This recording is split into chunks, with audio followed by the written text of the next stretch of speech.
자, 오늘 두 번째 주일인데요. 우리가 지난주에 새해 인사 나눴는데 다시 한번 축복 나눌까요? 자기 옆 사람 보시고 한번 인사하십시오. 새해 하늘 복 많이 누리십시오. 한 번 더요. 또 다른 분 보시고 새해 하늘 복 많이 누리십시오. 우리가 올 한 해는 어떤 말씀을 상고할까 고민을 했는데요. 올해는 누가복음의 말씀을 쭉 상고해 가려고 합니다. 특별한 경우들이 아니면 누가복음의 말씀들을 이어가겠습니다. 그리고 성탄이 지났기 때문에 3장부터 시작해서 이어가려고 합니다. 본문은 이제 예수님의 앞길을 준비했던 세례 요한, 이 세례 요한에 관한 기록입니다. 세례자 요한이라고 보통 말하죠. 예수님의 제자였던 사도 요한과 다른 인물입니다. 3절 보시죠. 요한이 요단강 부근 각처에 와서 회개 세례를 전파합니다. 요단강에서 세례를 준 건데요. 자, 여기 계신 분들 대부분 세례교인들이거든요. 세례 안 받으신 분들 몇 분 계시고요. 세례라는 말이 씻을 세자예요. 씻는 예식이라는 말입니다. 말 그대로. 물론 이때의 세례는요, 침례였습니다. 침례라고 할 때는 잠글 침자를 씁니다. 몸 전체를요, 강물에 한번 푹 담궜다가 나오게 하는 것입니다. 온 몸을 씻는다는 거죠. 그냥 물속에 한번 담궜다가 일으킵니다. 비누칠도 하고 때타올로 구석구석 닦아내면 더 깨끗하긴 할 텐데요. 몸을 씻는 건 아니에요. 몸을 씻는 데 초점이 있는 게 아니고 상징적인 예식으로서의 세례입니다. 그러니까 사람 눈에 보이는 것이 세례 혹은 침례인데요. 이 눈에 보이는 세례라고 하는 예식, 침례라고 하는 예식이 표현하는 눈에 보이지 않는 더 중요한 내용이 있습니다. 그 내용을 3절이 정확하게 표현합니다. 3절 같이 한번 다시 읽어볼까요? 같이 읽습니다. 요한이 요단강 부근 각처에 와서 죄사함을 얻게 하는 회개의 세례를 전파하니, 죄사함을 받게 하는 회개의 세례를 전파했습니다. 오늘 제목에도 쓴 것처럼 죄사함을 받게 하는 회개의 세례입니다. 어떤 세례요? 죄사함을 받게 하는 회개의 세례.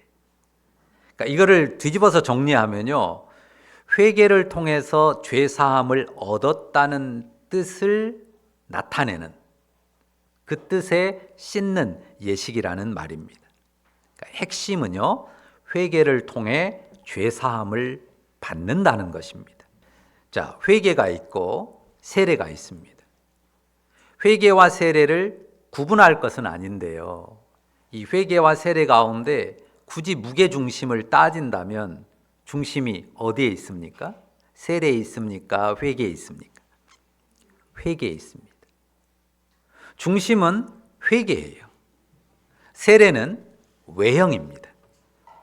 철학에서 내포와 외연이라는 용어를 쓰는데, 회개가 내포고 세례는 외연이라는 거죠. 겉으로 드러난 표시가 세례이고 중심은, 본질은 회개에 있다는 것입니다. 그러니까 세례자 요한이 전파한 것은 죄사함을 받게 하는 회개입니다. 회개한 이들에게 세례 예식을 베풀어서 죄 씻었다는 것을 확증해 주는 것입니다. 그러니까 여기 쓰진 않았지만요, 세례 요한이 와가지고 먼저 전파했던 것은 회개였어요. 회개의 메시지를 전했습니다. 하나님 나라가 가까이 왔으니까 회개해라. 회개하고 복음을 믿으라는 것이 세례 요한의 메시지였습니다. 자, 회개는 뭡니까? 죄를 뉘우치고 돌이키는 것입니다. 회개가 뭐라고요? 죄를 뉘우치고 돌이키는 것입니다. 자, 죄를 뉘우친다, 그리고 죄에서 돌이킨다고 하면 이미 전제가 있어요. 죄에 대해서 좋게 생각하는 겁니까? 나쁘게 생각하는 겁니까? 죄를 뉘우치고 돌이킨다는 것은 죄를 나쁘게 생각하고 슬프게 생각하는, 악하게 생각하는 것입니다. 뉘우치고 돌이킨다는 말은 기본적인 전제가 내가 잘못했습니다, 내가 죄인입니다 라는 고백이죠. 그러니까 기본적인 회개의 전제는 내가 잘못했습니다, 내가 죄인입니다 라는 인정입니다. 자신이 죄인이라는 것을 마음으로 인정하고 그것을 입술로 고백하는 것이 회개예요. 여기서 우리가 다시 한번 놀라운 은혜를 확인하게 되는데요. 자, 다시 보세요. 제목에 썼어요. 본문에도 있고, 죄사함을 받게 하는 회개입니다. 죄사함을 어떻게 받아요? 그 회개로 죄사함을 받아요. 그것과 대조되는 내용을 생각해 보면 지금 말하려고 하는 게 뭔지를 알 수 있어요. 일단 회개하고 앞으로 계속해서 죄를 잘 닦아가면 죄 용서를 받는다, 이게 아니고요. 또 일단 회개하고 앞으로 선을 많이 행해가지고 그 죄값을 잘 갚으면 죄사함을 받는다는 것도 아니에요. 죄를 잘 닦아야 된다, 잘 닦아야 된다, 잘 갚아야 된다, 그러면 죄사함을 받는다가 아니에요. 아주 단순하게 회개하면 죄사함을 받아요. 회개하면 회개 자체로 죄사함을 받습니다. 이것이 신약 성경이 시작부터 선포하는 복음이에요. 회개하면 죄사함을 주신다. 세례의 그림부터 한번 연상해 보십시오. 아까 물에 들어간다고 했잖아요. 물에다 담근다고 했잖아요. 그런데 빡빡 씻는 게 아니라고 그랬죠? 물에 많이 담궈가지고 푹 불려가지고 빡빡 씻는 게 아니에요. 그냥 한번 푹 담급니다. 물론 지금도 그 침례를 고집하는 교파가 있어요. 그래서 침례교라고 이름도 붙어 있습니다. 침례가 나쁘다거나 그 식을 고집하는 것이 잘못된 게 전혀 아닙니다. 침례가 보여지는 예식으로서 의미도 있을 수 있어요. 그런데 그 침례교에서도요, 그 침례를 좀 더 장엄하게 하기 위해서요, 한 번 담그는 게 아니라 3번 담그는 경우도 있어요. 한 번 담그면 좀 너무 아쉬우니까 성부와 하고 한 번 팍 물속에 담궈요. 성자와 하면서 한 번 더 담궈요. 그 다음에 성령의 이름으로 하면서 한 번 마지막 더 담급니다. 3번 담그면 능력 있나요? 그런 것 아니죠.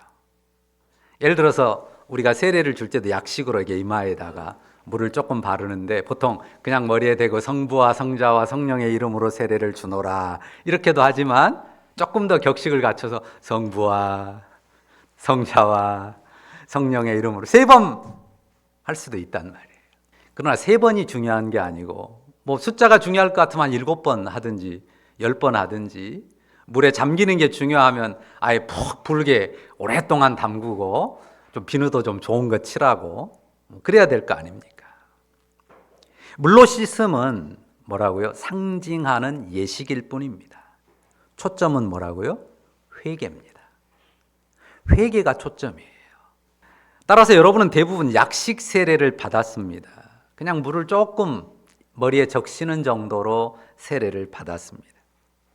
그래서 조금 무덤덤하고 좀 뭔가 아쉽기도 하고 그럴 수도 있습니다.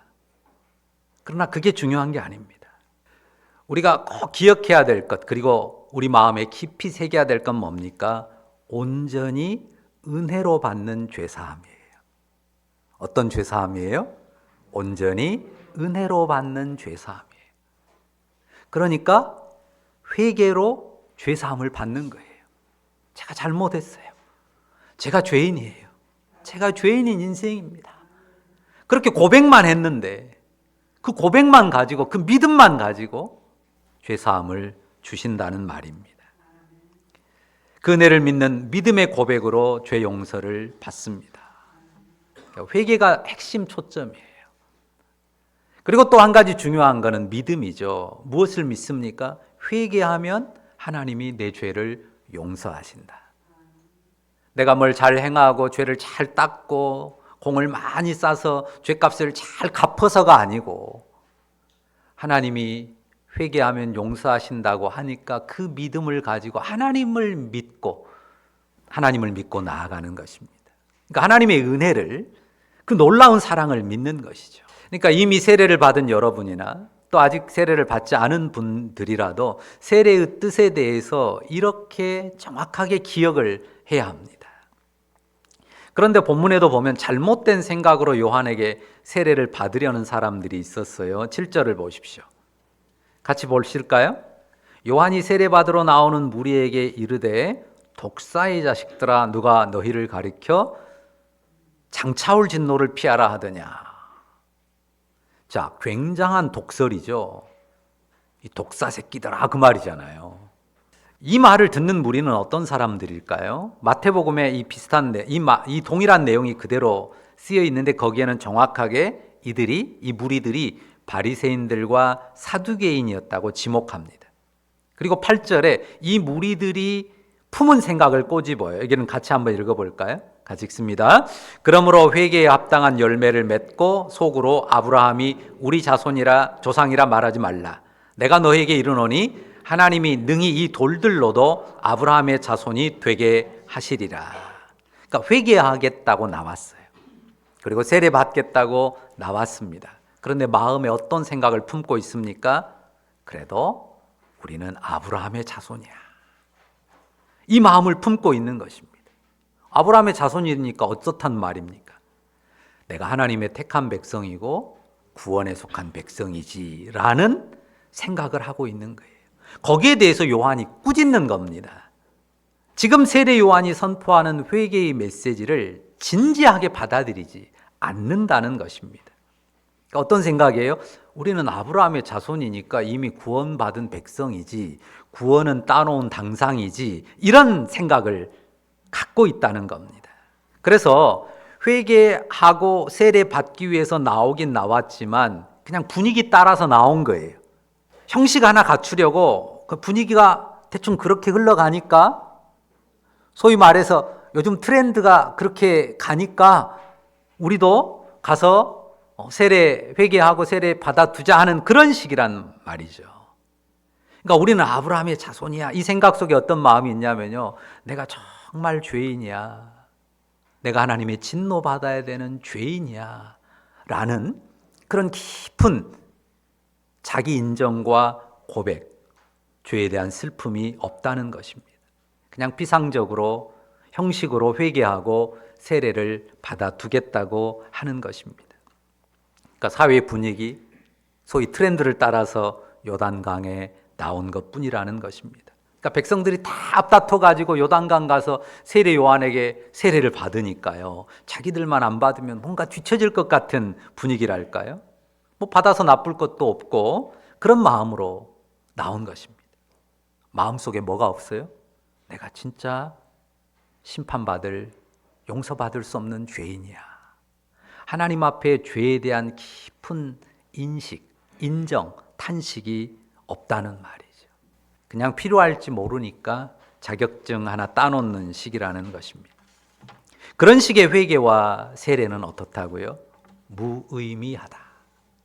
무의미하다고 단호하게 선언하는 것이죠. 그래서 8절 끝에 말을 붙이는 것입니다. 뭐라고 합니까? 하나님이 능히 이 돌들로도 아브라함의 자손이 되게 하시리라. 진정한 회개가, 진정한 믿음이 없다면 아브라함의 핏줄이라고 하는 가치는 뭐와 같다? 길가의 돌멩이, 그것에 불과하다는 것입니다. 구원은 죄인됨을 인정하고 굴복하는 인생이 하나님의 은혜로 받는 거예요. 복음이 처음 시작할 때부터 선포하는 메시지입니다. 구원은, 하나님께서 베푸시는 구원은 내가 죄인입니다, 깊이 인정하고 굴복하는 인생에게 하나님이 은혜로 주시는 죄사함에서 시작됩니다. 믿으십니까? 우리가 그 은혜를 이미 입은 백성인 줄로 믿습니다. 자, 요한이 바리새인과 사두개인들에게 독설을 퍼붓다시피 했는데요, 이 8절 말씀에 조금 주목할 필요가 있습니다. 거기 뭐라고 했습니까? 그러므로 회개에 합당한 열매를 맺으라 하신 말씀입니다. 회개한다면 그 회개에 합당한 열매를 나타내는 것이 당연하다는 것이에요. 오해하시면 안 됩니다. 열매를 맺어라, 열매를 맺어라. 이거를 막 강조하는 말로 흘러가면 안 돼요. 자, 열매는 겉으로 나타난 결과입니다. 이 나무가 어떤 나무다라고 하는 걸 극명하게 보여주는 게 열매예요. 단감나무는 단감을 맺습니다. 사과나무에 사과가 열립니다. 열매가 그 나무의 어떠함을 반영하죠. 배나무는 봄에 뱃꽃을 피우고 그리고 가을에 배를 주렁주렁 열매로 맺습니다. 설사 배나무가 맞다 하더라도요, 열매가 때로는 적거나 부실할 수도 있어요. 뭐 해갈이 한다 그러잖아요. 그런데 아예 열매가 없다 그러면 그 나무는 배나무 묘목을 심어서 자란 배나무라도 배나무로서의 아무런 존재 가치가 없는 것 아닙니까? 여기서 말하는 것은요, 회개의 진정성 여부입니다. 뭐라고요? 회개의 진정성.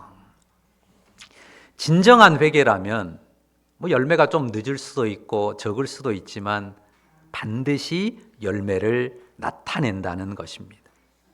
회개라는 뿌리가 내려지면요, 양분을 받아서 열매를 맺게 됩니다. 물론 열매를 맺기까지 시간과 과정이 필요할 수는 있겠지만요, 진실한 회개라면 반드시 열매를 맺습니다. 그게 필연입니다. 그러면 열매는 뭘까요? 자, 회개가 죄를 슬퍼하고 죄를 아프게 인정하는 것이라고 했잖아요. 그러면 첫 번째 열매는 뭘까요? 죄를 회피하는, 죄를 멀리하고 죄에서 떠나는 것, 의를 향하는 것. 이것이 아마 첫 번째 열매일 것입니다. 그리고 두 번째는요? 두 번째 열매는 뭘까요? 자, 죄인을 용서하고 용납하는 하나님의 사랑을 믿고 받아들였잖아요. 그러니까 어떤 마음을 갖겠어요? 용서하고 용납하신 하나님의 사랑을 기뻐하는 마음, 평안한 마음, 감사의 마음이 또한 열매입니다. 어떤 외적인 열매들을 생각하기 전에요, 가장 먼저는 죄를 회피하고 죄를 싫어하고 미워하고 의를 향하는 열매, 그리고 주님의 용서와 용납을 받았으니까 그 은혜를 기뻐하는, 즐거워하고 감사하는 그 평안과 감사의 마음이 또한 두 번째 열매가 될 것이고요. 그리고 세 번째 열매는 그 안에 있는 하나님의 사랑을 따라서 사랑의 열매를 맺을 것입니다. 아마 이것이 중요한 열매 원리예요. 그런데 이제 구체적인 내용이 본문에 나옵니다. 요한이 아주 단호하게 메시지를 전하니까요, 사람들이 회개에 합당한 삶에 대해서 묻습니다. 10절을 보십시오. 그러면 우리가 무엇을 하리이까? 11절 답을 보실까요? 같이 읽어보죠. 같이 읽습니다. 대답하여 이르되 옷 두 벌 있는 자는 옷 없는 자에게 나눠줄 것이요 먹을 것이 있는 자도 그렇게 할 것이니라 하고. 당시의 옷은요, 생존과도 같았습니다. 기후가 우리하고 완전히 달라요. 뭐 거기는 영하 내려가고 이런 날씨는 아닙니다. 건조 기후예요. 낮에는 굉장히 덥습니다. 그런데 우리가 일교차라고 하죠. 낮과 밤의 온도차가 굉장히 심해요. 그러니까 낮에는 뜨겁다가도요, 밤에는 춥습니다. 그래서 그 당시의 문화에서는 이 겉옷, 아주 크고 두툼한 겉옷을 입고 그것으로 그냥 이불 삼아서 혹은 침낭 삼아서 들판에서 잠을 청하기도 하고 그런 경우들이 많았습니다. 이 겉옷이라고 하는 이 표현 자체가 겉옷이거든요. 그냥 옷이라고 번역됐지만 이 겉옷은 좀 심하게 말하면 지배 역할을 한다고까지도 말할 수 있습니다. 근데 그 옷이 나는 두 개예요. 그런데 하나도 없는 사람이 있어요. 정말 중요한 겉옷인데. 그런 사람이 있다면 어떻게 하라고요? 나눠줘라. 동일한 원리로 먹을 것도, 나는 내 생명 유지를 위해서 충분히 먹는데 먹을 것 자체가 결핍된 사람이 있다면 네 넉넉한 먹을 것도 나눠줘라 말씀합니다. 세리들에게는 어떻게 말합니까? 13절 보십시오. 부과된 것 외에는 거두지 말라.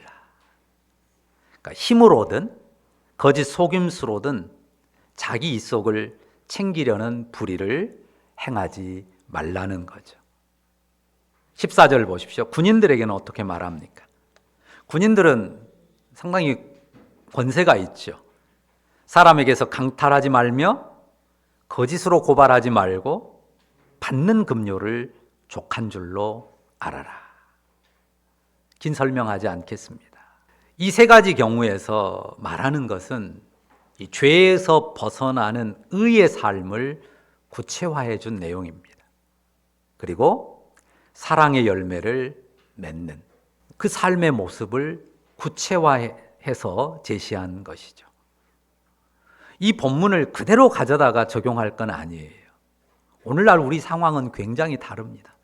여러분 옷장에서 옷 한 벌 빼다 주면 그걸로 끝일 수 있나요? 오늘 우리 상황에서 옷장에 그 많은 옷 중에 몇 벌 빼다 주는 건 아무 의미가 없을 수 있어요. 물론 그것도 사랑일 수 있지만요. 요즘 우리의 상황에서는 그냥 밥 한 끼 먹여주는 거 사랑의 교제로는 의미가 있지만 여기 본문의 경우처럼 정말 생존이 위협받는 그런 사람에게 주는 그 생명을 존중하고 보호해 주는 그런 사랑에는 한참 미치지 못한 것일 수 있죠. 구체적인 내용을 일일이 다 적용해서 말하진 않겠습니다. 중요한 원리를 따라서 여러분이 각자 자신의 삶을 하나님 앞에 살피면 됩니다. 죄를 멀리하고 의를 좇는 거예요. 그리고 주의 은혜와 사랑을 기뻐하는 평화의 삶을 꾸리는 겁니다. 이 부분도 놓치는 경우들이 많아요.